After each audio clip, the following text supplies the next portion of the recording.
One of the best ways to support the FTF podcast is to check out our Patreon over at patreon.com/finish the fight for exclusive episodes, insights, interviews, and plenty more. If you're an athlete, you know the greatest motivator of all is the fear of letting your teammates down. After all, a team is only as good as its weakest link. So you owe it to those wearing the same jersey as you to be your best every time you step on the field. That's why there's no vape in team. When you vape, you can expose your lungs to toxic chemicals that can damage your lungs. If you're a step behind, the team's a step behind. Brought to you by The Real Cost and the FDA.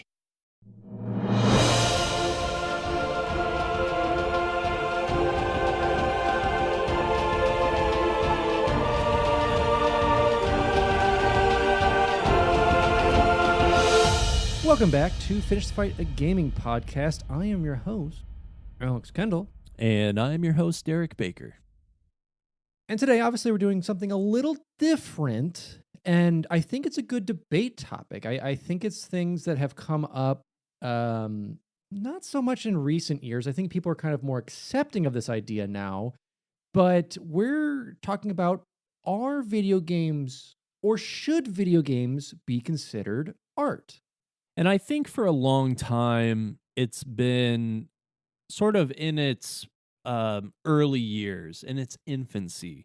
It's been kind of looked at as like, oh, that kid with their video games, you know, it's the same thing as having like a toy when you're a little kid that you're rolling the ball around on the floor. It's just something that a kid would do to pass the time.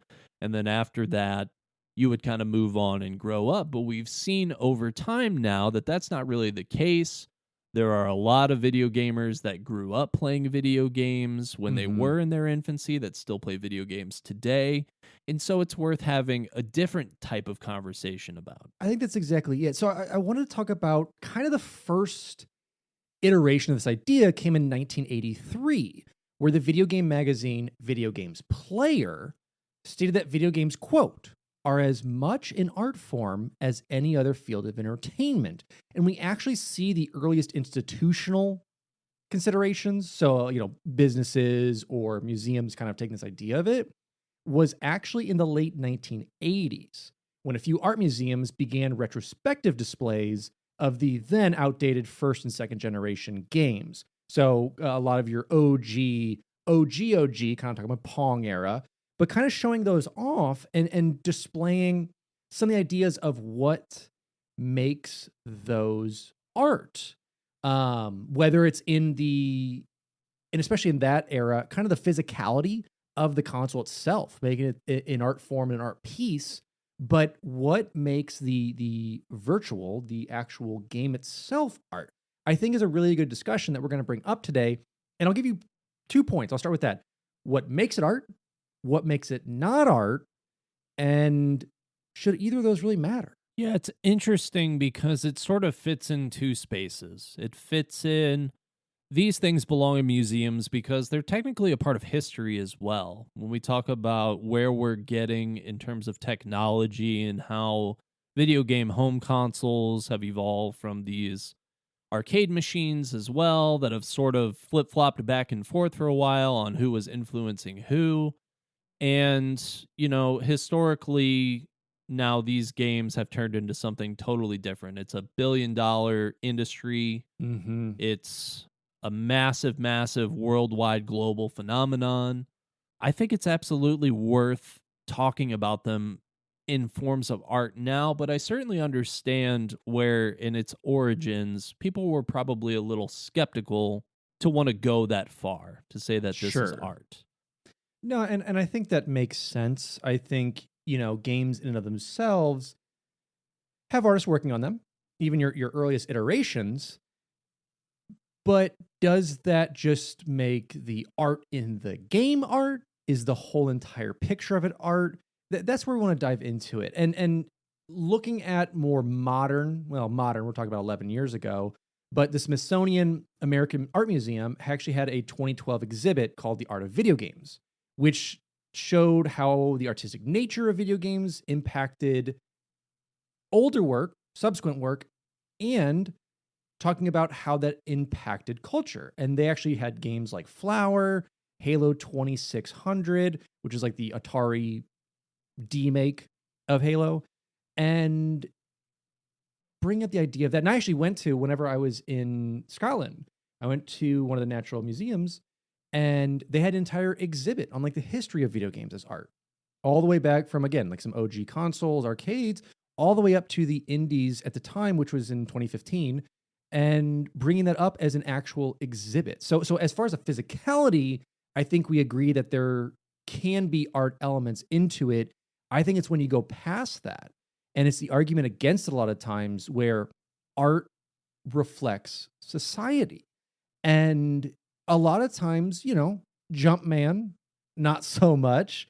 Pac-Man, not so much. Right. But when we get later down the road, I think we start to see a lot of games that have influence from society all around them. Well, and it's interesting because these games, right? I just want to go out on a limb. Like for me, yes, I do think video games are an art form. Video games like the Pac-Man era, the Jumpman era, they're perfect encapsulations of their time, right? They're a reflection of their time, similar to how artwork from different eras in history are good reflections of what was going on. What kind of styles were people using in paint? What kind of things were they doing in sculptures? And these things are all reflective of the technology and the methodologies of that time. Video games are really the same way.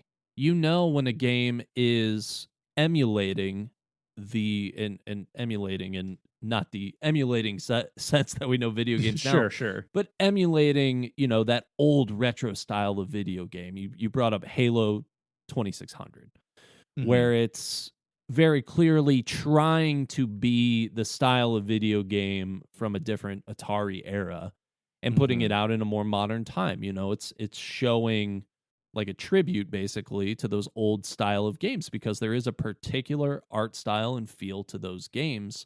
And I feel like the fact that that can even happen is a perfect example and reflection that video games are art in that sense.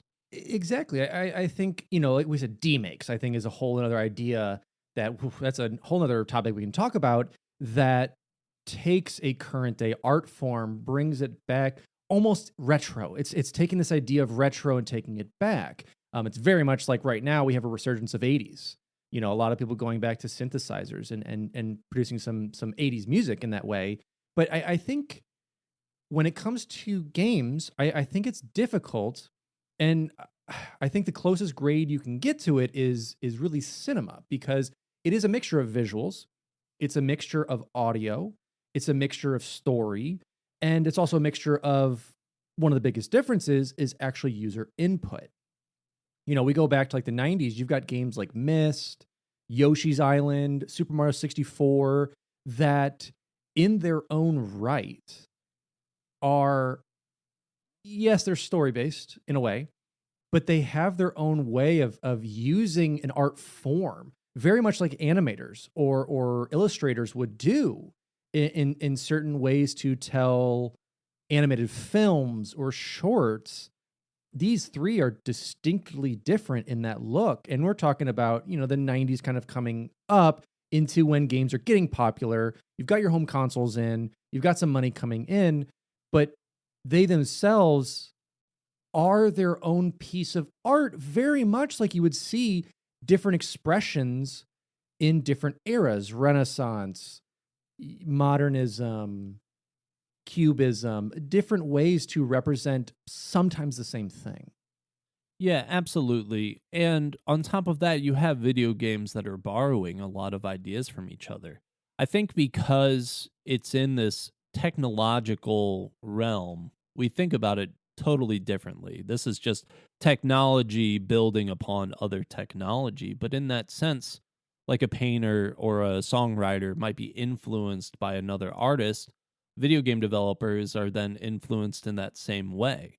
And you can sort of see the digital watermark of certain developers and what their influence brings into the end product. And I think that people are becoming more aware of that now. I think that people are a lot more invested in who is the studio behind producing this specific thing that I'm going to play Mm-hmm. because I like what they do and I like the end product and I want them to work on this specific style of game because I know that it's going to be a good quality game and I'm going to like the overall aesthetic of it.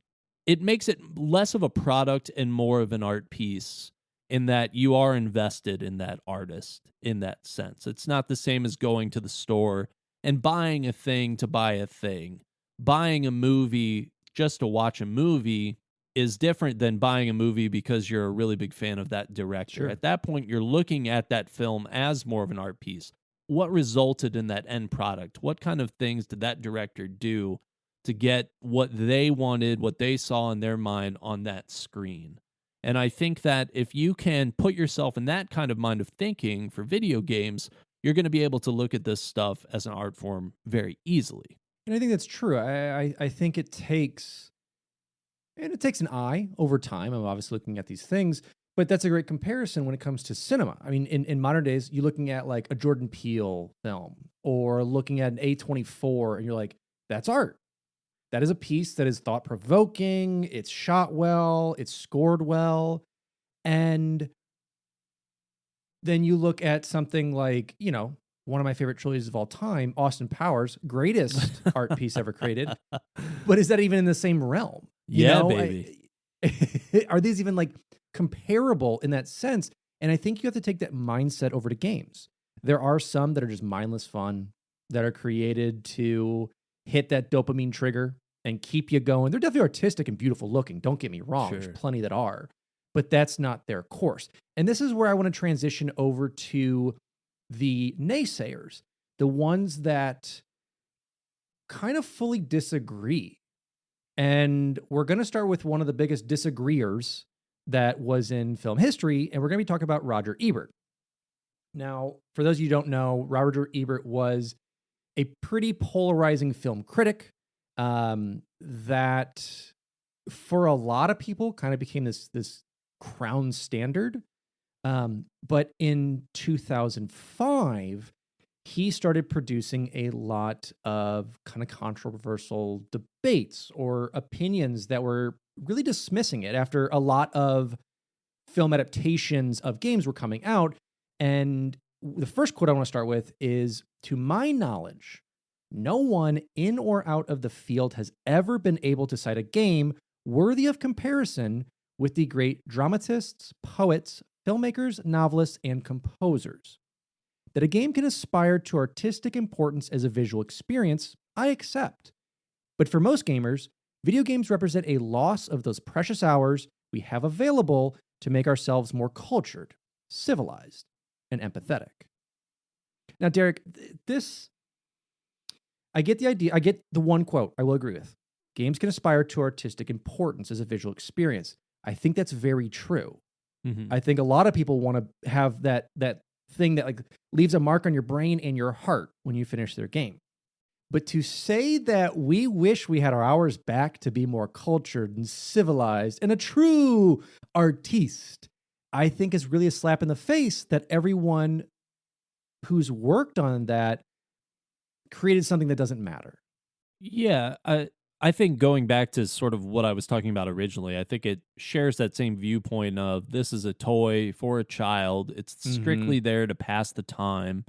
You might have fond memories of playing with your favorite toy as a kid and feel nostalgic about it. But when you're an adult and you're sitting there and playing with that same toy you played with when you were 5, people aren't going to exactly think highly of you. And I think that at this time, that's sort of Ebert's opinion on video gaming.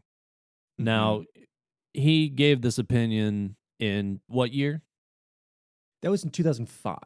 Okay, in 2005. So when we think about the context of 2005, it's prime Xbox, prime PS2 era, maybe like getting toward that Xbox 360, PS3 era, where I think we are starting to see more of these narrative-driven games that are a little bit bigger, more cinematic, more narrative-driven in that sense that we want these big overarching trilogies. We want this world to be built, and we want the players to have an experience that sort of transcends the old style of game, which is get to the end of the level and move on, and that's it. It's what you were saying. They want it to have an impact on your brain and on your heart a little bit more. So it's interesting to think about his opinion then and deciding, I think, whether or not that's really valid. Sure. I think he has a little bit of validity in maybe that era, but not entirely. It's definitely dismissive to the point of he hasn't necessarily tried to, I think, understand video games to have that opinion. Well, and that's where it continues because in 2010, he published an essay dissecting a presentation made by Kelly Santiago of that game company. So they did Flower, they did Journey, obviously kind of very story-driven or very really heart-driven games that, in my opinion, are art, but I'm going to put that to the side for now. And he claimed that games can never be art due to their rules and their goal-based interactivity, stating, one obvious difference between art and games is that you can win a game. It has rules, points, objectives, and an outcome.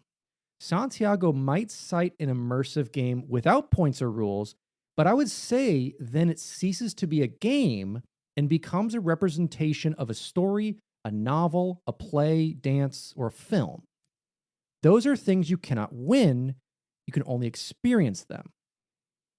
And the only other point that I want to add is that we also have Brian Moriarty, who in March 2011 gave a lecture on the topic entitled An Apology for Roger Ebert, where he declares that video games are just an extension of traditional rule-based games and that there has been no call to declare games like chess or Go to be art.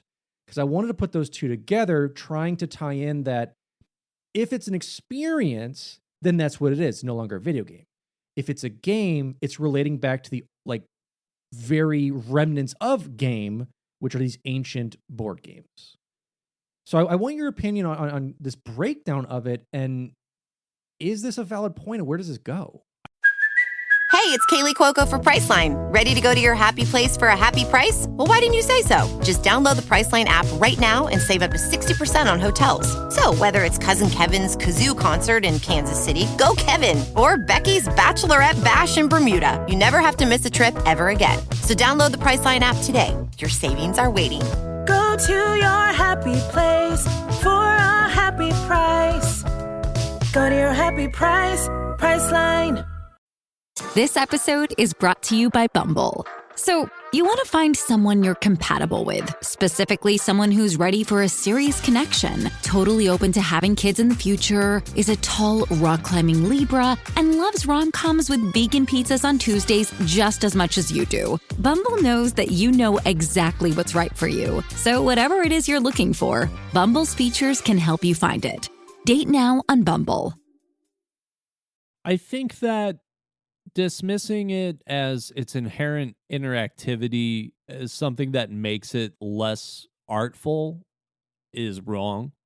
I don't think that makes a lot of sense to me because there's all kinds of different art forms that do involve interaction with the person experiencing it. You know, whether it be like a comedy club where suddenly you find yourself as part of an act. And on top of that, when you go to an art museum and you look at a painting on a wall, you don't see that painting in the same sense that someone else sees that painting. And someone can tell you all day long, like, this is the best painting in the world. Here's all the reasons why. And you might look at it and feel absolutely nothing. To me, that is an interaction with itself. And I think that dismissing video games as this is something you can win, this is something you could be the best at, I think this is an opinion that definitely should have changed. He didn't live for too much longer after this opinion. It was just a few more years before he passed away. But video games have definitely started to trend more toward these open world, open-ended style where it's not necessarily the video games of old, where it's Mario gets to the end of the level, he beats Bowser, he gets Princess Peach, you won the game, congratulations. It's a little more of that path from the beginning of the level to the end where you get the princess. And A lot of times, even getting the princess doesn't mark the end of the game anymore. And obviously, I'm not necessarily talking about Mario anymore, but there are plenty of games out there that you can win, quote unquote, and still continue to play, or you could play the entire game, still get a ton of satisfaction from it, and never touch that main quest. So I just think that it's dismissive to simply point at the interactivity, because there's so many little details that happen on that journey now that I think are what contribute to the art form. The point that I want to argue with this too is that, citing an immersive game without points or rules, it ceases to become a game, becomes representation of a story, a novel, a play, blah, blah, blah. So are those then things that are not art? Or are we saying that video games that are telling a story are fake art, pretending to be these true art forms that are jumping into what could potentially be this? Because here's the thing. I enjoy dancing. I am not a good dancer. I love Just Dance. But is my dance a form of art more so than the game Just Dance is that I'm playing? Is me doing this taking more of that on? That's just more of a physicality example. But let's even look at The Last of Us, which has their show out. Is the show now more of an art form than the game that people cite as a beautiful source of storytelling and heart-wrenching loss and just an amazing tale? Is that less? Is that the prequel to true art? And for them to say like, well, a video game's just a game. It's just like chess. But how so? Yes, there are goals in mind with those things. Ironically enough, a chessboard in someone's house is a lot of times used for display, i.e. art. Yes. And why is that not art? Why is a chessboard and chess pieces not art? They are. They truly are. But the playing of it is not. And to go back to state that like games aren't art, they'll never compete with the true composers. Who do you think makes the music for these games? It's some of the top composers in the world. Right. And so you're discounting them? Are you discounting the voice actors? Are you discounting the visual artists, I should say? Or are they all individually art, but then together is this weird experience placating as art? And I want to wrap this last section up about the negatives, or the people, the naysayers, I should say, with someone actually in the industry.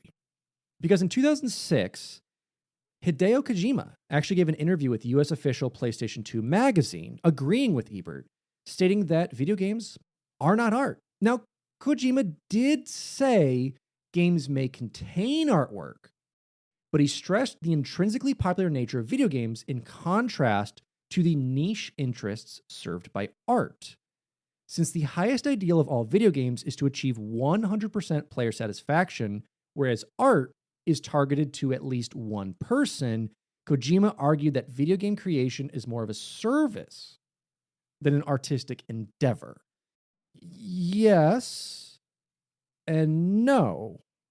To say that all art is basically a hipster, it's this super niche, oh, I'm only targeting one person for this, whereas video games are targeting everyone? What you think artists don't want to target everyone? I'm confused. So I make a movie, Derek. I make Goodfellas. And I'm like, you know what? My Italian uncle loves these type of things. I'm only spending millions of dollars to bring a cast and crew together with post-production and a marketing budget. But for this one person, because I'm a true artist, Eric. We only go after the one, not the many. Yeah, it's, to me, a pretty nonsensical take on that. Obviously, tons of respect for what the guy has done in the industry. Mm-hmm. But I think that making it about, well, video games are targeting a lot of people, I just don't even know that that's necessarily true, because they're doing focus groups. They're doing things to target specific ages and genders and types of people. I mean, they're definitely making decisions in especially AAA games on what kind of game they want to have so that they are hitting their target market as best as they can and getting a profit. I mean, it's Yeah. a business in that sense, but it's also very pointed at a specific group of people, and it's trying to be a product for that person. So whether you say it's one person or a type of person, I think either way it's still art. But you're Mhm. absolutely right. Like, there's not, I think, a painter in the world who would be out there making a painting and saying, "I'm making this, and I just want this one person to like it."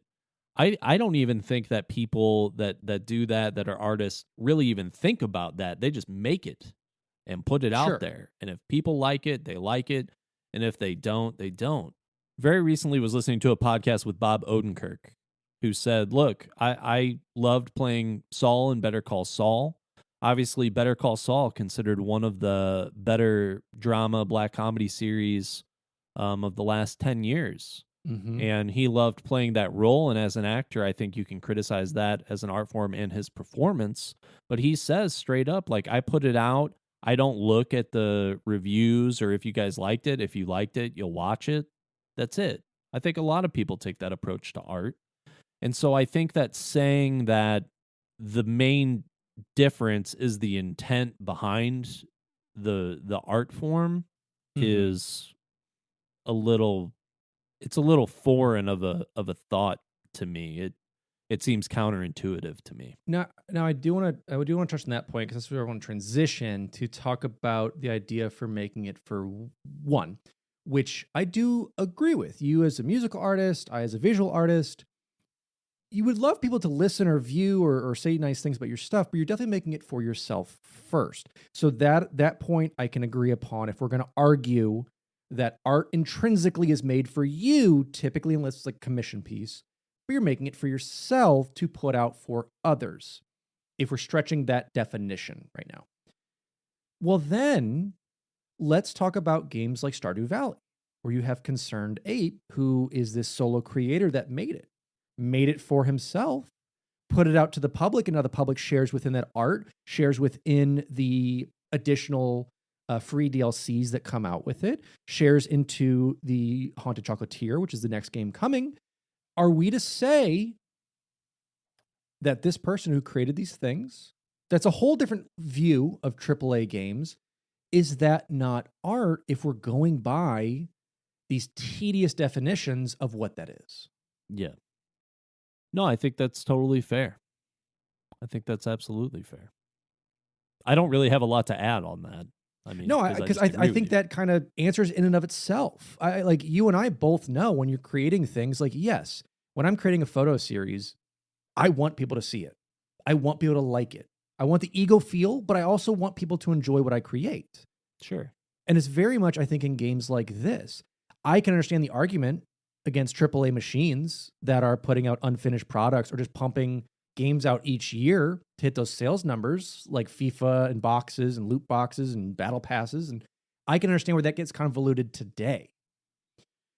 But to discredit that, and then the last thing I want to bring up, if we're talking about intrinsic art the way it is.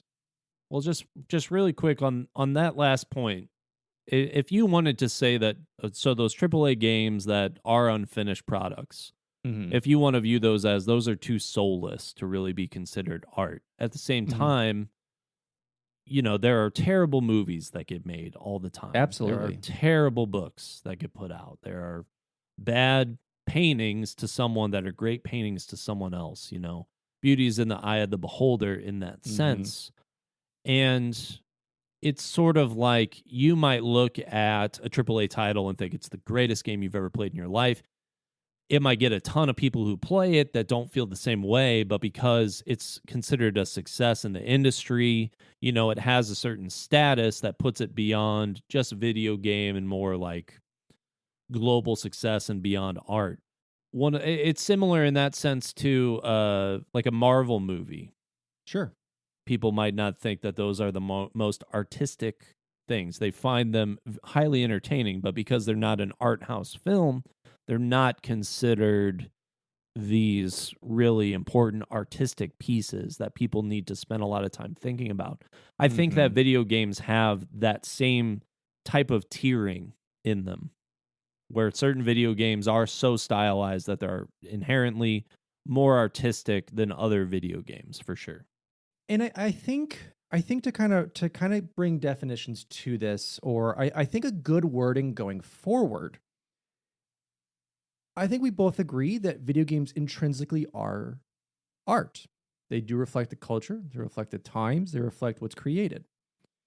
I think we can argue against high art and low art or art. Very much like you'd have a film house movie. We consider high art. Dumb and Dumber, not so highbrow in that sense, but still a piece of art created for laughs. Very much like if you were to go onto Etsy or DeviantArt and get someone to draw your, let's say, Dungeons and Dragons character. That's a piece of art. It may not belong in a museum, but that's still an artist rendering.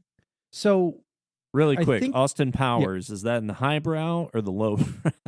Austin Powers is in its own category, baby. Okay. I see. But no, I mean, like, again, not created for that thought-provokingness. And that's typically what quote-unquote high art is. It's to challenge our values, to challenge societal norms, to challenge your way of thinking.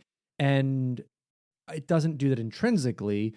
But yeah, you have art house films. You have, again, like I brought up earlier, A24, Jordan Peele stuff that is entertaining but makes you think a bit. That would be kind of a higher form of art.